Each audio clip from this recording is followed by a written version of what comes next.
My name is Eric Ferguson, and I am running for the office of the President of the U.S. Airline Pilots Association. I am honored to participate in the runoff election, and I am hopeful that the pilots of U.S. Airways will elect me as their President, Jeff Koontz as their Vice President, and Ken Holmes as their new Executive Vice President. The difference between my team and the competition is that they have already had their chance leading our association. As a result, U.S. Airways pilots are not better off today than they were nearly a decade ago. It is no secret that USAPA was created primarily as a means to subvert the result of the seniority arbitration. I will concede there may have been some other objectives, but it cannot be denied that the main objective of USAPA was, and still is, to disregard the Nicolau Award and impose a date of hire integration on the West pilots. In his first campaign email of this runoff election, Gary Hummel thanked the pilots for voting for a change in the management style of our union. When you read the rest of his message, it becomes clear that there is really no other change offered. In fact, it appears that Gary's plan is to stay the course set by the Cleary administration. His message could have just as well been written by former USAPA Communications Chairman Scott Thur. It was a major departure from his campaign message of a mere 3 weeks ago when "we will let the courts decide" was the central campaign message. His message has evolved into mirror exactly what USAPA originally said when vying for support during the representational election over 4 years ago. My message, by contrast, has not and will not waver. Real reform can only be found by a wholesale change of leadership. This is required in order to fix what is clearly broken. You cannot return to USAPA's past in search of some greatness that never was. Most of you are keenly aware of my role in founding Leonidas LLC. I must elaborate on what we have done to illustrate why my proven leadership is what is needed. Soon after the Nicolau Award was published, I, like most pilots, became aware of the efforts to evade the arbitration by some East pilots. These efforts could be found both within and outside of ALPA. However, I was among the first to consider these efforts a serious threat to the America West pilots, but even a greater threat to the rule of law. It was soon thereafter, in August of 2007, that Jeff Koontz and I founded Leonidas LLC. Leonidas LLC is the entity which has funded the West pilots' effort to enforce the Nicolau Award. We were ahead of our time when taking these protective and proactive measures, as most West pilots did not consider the actions of the East to be serious, or to be a serious threat, and sayings such as "the nick is the nick," "binding is binding," and "ALPA will take care of us" were common. Jeff and I weren't so sure. It was in October of 2007 that we launched our original website and began accepting voluntary contributions.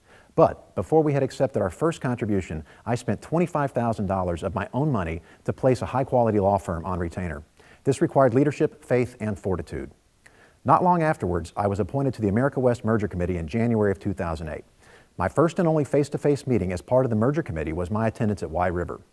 As many of you may know, Wye River was the name of the conference center on the banks of the Chesapeake where ALPA National brought East and West together in the face of the USAPA threat, in effort to, according to ALPA, explore consensual and mutually beneficial solutions. ALPA, knowing that its role in the merger policy was to defend and compel the implementation of the arbitration award rather than to seek to undermine it, never specified what the exact problem for which it was seeking these mutually beneficial solutions. Once the Wye River Conference was underway, it became clear that ALPA's intent was to force the West pilots to capitulate to the East MEC's demands in the face of the USAPA threat. There was nothing mutually beneficial about the East demands then, as they all meant nothing more than the West would give so the East could take. This was all done with the USAPA threat in the background in an effort to coerce the West pilots to give in. However, we had nothing to give then, and we were not about to yield to the threat of, "Give us what we want or we'll have USAPA take it by force."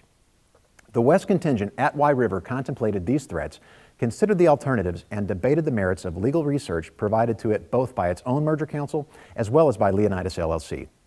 In the end, we agreed that the strength of our position would eventually see us through, and we declined the less than generous offers made by the East. At my urging, however, we did come up with a plan to extend first officer pay scales to 20 years in length, reaching a maximum of 85% of captain pay. Had the East accepted this offer, along with the arbitration, the West MEC was willing to forego all negotiation with the company for a joint contract until the East was granted full pay parity. The East contingent declined, instead insisting that major modifications be made to the seniority list. Imagine where we would be today had the East ALPA leaders accepted the West offer. I will say it again because it was as true today as it was back then. U.S. Airways pilots must understand the leverage that only the Nicolau legitimately gives them during negotiations with management. Now, please note how ALPA National forced no solution of any kind on the West pilots. I find it interesting that USAPA Legal often repeats the Ninth Circuit when it stated, quote, "We do not address the thorny question of the extent to which the Nicolau Award is binding on USAPA. We note, as the district court recognized, that USAPA is at least as free to abandon the Nicolau Award as was its predecessor, ALPA," end quote. Believe me when I say that, in order to prevent the loss of the dues incomes from 5,000 U.S. Airways pilots, ALPA certainly would have abandoned the Nicolau Award if it was legally able to do so. But it wasn't. ALPA was not at all free to abandon the arbitration award, and neither is USAPA. That should be obvious by now. The last time I stood up to such attempted coercion, it was in the face of the real and immediate threat of the removal of ALPA and the imposition of a new bargaining agent, USAPA, that was overtly hostile to West interest, and there would be no safety net in doing so. Then, soon after it became the collective bargaining agent, the brand new union, while under the leadership of founder and then president Stephen Bradford, proceeded to fabricate racketeering charges against its own pilots when it sued me, Jeff Koontz, and 22 other West pilots under the federal RICO statutes. It didn't take long for the USAPA leadership to realize that they had made a horrible error in judgment, as the West pilots united and rallied behind and around these men who simply would not cave in the face of this threat either. To be clear, neither I nor Jeff Koontz nor any other West pilot has the authority to bargain away the arbitration award. USAPA sealed this fate when it applied for and was granted its request to have all U.S. Airways pilots, East and West, classified as a single transportation system. USAPA did this when it sought to replace ALPA. This is true, and it was actually USAPA's answer to the question of how it would bring U.S. Airways pilots a contract sooner than ALPA. As USAPA stated in campaign material only 2 days prior to the NMB election on April 16, 2008, and I quote, "First, by replacing the two deadlocked MECs with one board of pilot representatives, the leadership impediment is dissolved." And I continue from the same USAPA campaign piece, quote, "Second, by replacing an East-West dual pilot ratification process doomed to failure on one side or the other with a single combined East-West pilot group ratification process." We are not making this up when we say that it was USAPA itself, as created by Stephen Bradford and Lyceum, that eliminated any chance of a compromise. It seems that these new demands for the West to compromise are based on our status as a certified class in the ongoing litigation in Phoenix. One only needs to read the company's complaint for declaratory relief to understand how the class representatives are not certified to bargain for seniority on behalf of the West pilots. They are only there to guide the litigation, which asserts that USAPA, like its predecessor, is bound to the Nicolau Award. But there is even more to this story. Even if the West pilots could compromise on the Nicolau, we would not. But we cannot, so we will not. Even if there was a legal avenue to do so, it is important to note that the company which Jeff and I founded, Leonidas LLC, has taken in a tremendous amount of money to defend the award and not to compromise or negotiate it away. Even if there was a mechanism to do so, and like I said, I do not believe there is, the fiduciaries of Leonidas would expose themselves to extreme personal liability for deviating from the mission of defending the arbitration. So, before any more dangerous false hope takes root among East pilots, or if any of you are contemplating voting for me in the hope that this will lead to an alteration of what is already a compromise solution to the seniority, please believe me when I say it, it just isn't so. A vote for Ferguson and Koontz means that you are ready to accept the arbitration as is and are ready to use it to negotiate an industry-leading contract now. Only a vote for Ferguson and Koontz will send a clear signal to the BPR that the majority is no longer concerned about date of hire at the expense of everything else. In fact, it clearly shows that U.S. Airways pilots are ready to acknowledge USAPA's efforts to subvert arbitration and the rule of law, which itself was invented by one of the other candidates in this race for what they really are, a total failure. If you, the U.S. Airways pilots, choose us as your next leaders, then who is the BPR to stand in the way of the plan you will have ratified when you chose us?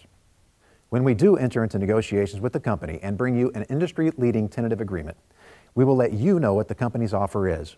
Then, if the BPR wants to stand in the way by voting not to send it to the pilots for ratification, then U.S. Airways pilots can take it up with them through the political process. So how do I know that U.S. Airways will accept the Nicolau Award, but not USAPA's data hire proposal today? I have read their legal filings. It is USAPA which must prove that it is free to negotiate something other than the Nicolau Award, not the company. If you read the company's filings, you will see for yourself how it states over and over again that it has already accepted the list and how U.S. Airways believes it is bound to the arbitration award. Through its filings, the company seeks to determine whether it can deviate from the award as USAPA demands, not whether the award is valid. The award is valid, and U.S. Airways can use it today without exposing itself to legal liability. It is USAPA's very insistence on something else which is causing the delay. Before you vote, read more than just USAPA's side of the story. Read the West pilots' legal filings, but more importantly, read the company's position. After you do, you will see how only our plan can truly get us back to the negotiating table and on the road to a joint contract sooner instead of later. Our opponents have no way of doing this. Only by electing Ferguson, Koontz, and Holmes will the U.S. Airways pilots prove they are ready for change. It really is time for something completely different. Look at what we have done against all odds and with limited resources, and then imagine what we can do for you. Thank you for your